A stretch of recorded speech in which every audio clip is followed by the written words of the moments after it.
जय हिंद बच्चों। इस वीडियो में मैं आप लोगों के साथ आप लोगों के रिजल्ट से रिलेटेड जो टर्म्स है ना उनको डिस्कस करने वाला हूँ। तो इनको लेकर के आप थोड़ा सा सतर्क हो जाइए। और मैं हर कमेंट का जवाब नहीं दे सकता, चाहे वो सोशल मीडिया का कोई भी प्लेटफॉर्म हो।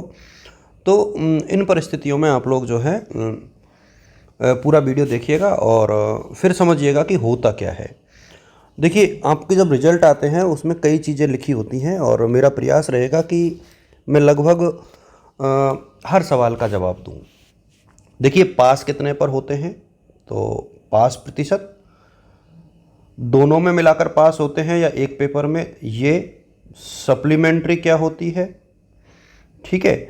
और PSYO क्या होता है, PTYO क्या होता है और EFNS क्या होता है ना। तो इन सब को लेकर के चर्चा करेंगे और मैं उम्मीद करूंगा कि आप लोगों के जो भी सवाल है ना वो इस वीडियो के माध्यम से मिल जाएंगे। इसके बाद जो है यदि कोई टर्म छूटती है तो आप लोग कमेंट कर दीजिएगा, मैं कोशिश करूंगा बताने की।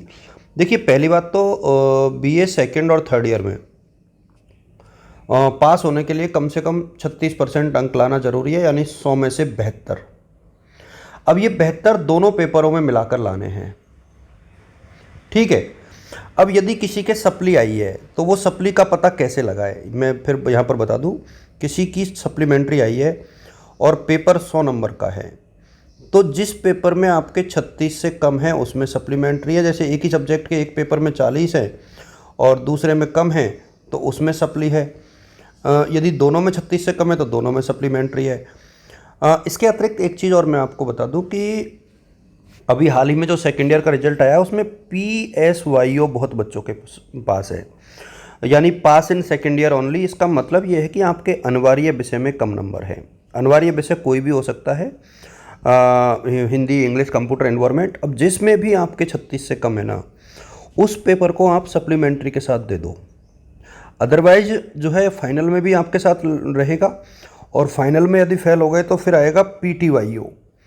PTYO का मतलब है पास इन थर्ड ईयर ओनली, यानी ये कंपलसरी आपका फिर रह गया और आप पास नहीं माने जाओगे। ये फिर आपको देना पड़ेगा, पहले सप्लीमेंट्री के साथ, और यदि उसमें फेल हो गए तो अगले साल। इसलिए ये कंपलसरी मानता हूँ मैं कि जिन बच्चों के PSYO या PTYO आया है वो इस पेपर को सप्लीमेंट्री की एग्ज़ाम के साथ ज़रूर दे दें, 100% दे दें, क्योंकि ये बेहद बेहद इम्पोर्टेंट है। और चूँकि ये बहुत ज़रूरी सूचना है तो मैं चाहूँगा कि आप लोग इस वीडियो को शेयर ज़रूर कर दें, साझा ज़रूर कर दें। अच्छा, सप्लीमेंट्री के फॉर्म जो है अगले महीने आने की संभावना है और रिवेल के रिजल्ट भी जिनके फॉर्म भर लिए उनके अगले महीने आएंगे और कुछ रिवेल की जो फॉर्म है वो अगले हफ्ते आएंगे, ठीक है।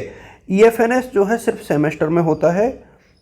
इसमें पासिंग मार्क्स 40% है, तो जिस पेपर में भी 40 से कम है आपके, उसमें आपके बैक रहती है। ये बहुत सिंपल सा कॉन्सेप्ट है, इसको लेकर के आगे चर्चा करेंगे।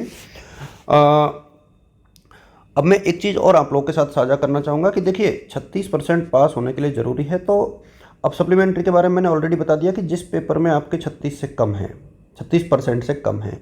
जैसे ज्योग्राफी में जो है आपको 27 नंबर चाहिए होते हैं, क्योंकि 75 का ही होता है।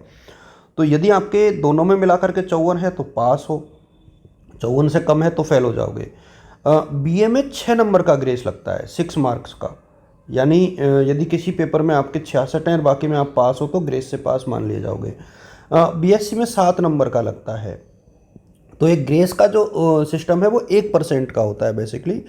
टोटल जो अंक है उसका 1% लगता है, तो इसीलिए जो है 6 नंबर पर 6 नंबर का ग्रेस जो है ग्रेजुएशन में यानी BA में लग जाता है। BSc में ये घट करके सिर्फ BSc में बढ़ करके 7 हो जाता है, क्योंकि 675 के पेपर होते हैं। तो ये आप लोग थोड़ा सा अच्छे से इसको रीड करें। और जिन बच्चों के कम मार्क्स है, देखो फेल वाले क्या करें, मैं आपको बताऊं फेल वाले क्या करें।